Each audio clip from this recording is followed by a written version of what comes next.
You talked about the robbery. Part of that robbing of your childhood, though, is also I would think is the fear. If your friend died, are we going to make it to the camp? Am I going to die? Do you think about those things as a little kid? I mean, you can't. I mean, most of us can't fathom what that must be like as a child carrying that weight around with you.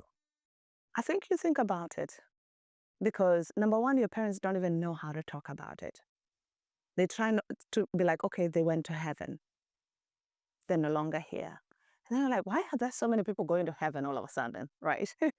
And innocently, it will start to kick in later, especially like if it was someone so close to you, like a mother or a father, and you're like, aren't they coming back? And that feeling of being robbed starts to kick in a little bit later. In those first few months, you understand something is not right, but you can't even quite question it, and you can't quite fathom it. And then the moment it kicks in, I think that's when you feel like this huge loss. And with societies where like we don't even have spaces to talk about that, we are taught to be strong. I remember when I lost my parents later on, I couldn't cry.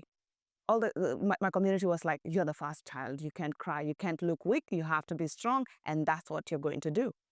So as a child, also in that very moment, like my community feels strongly about orphans, and they rub it in your face. You're an orphan, you need to be strong, there's no one there for you, so you have to stand strong for yourself. It's kind of like a way of like, okay, they're motivating you, but in a way where you're not supposed to talk about the loss that just happened, and that messes you up as you continue to grow.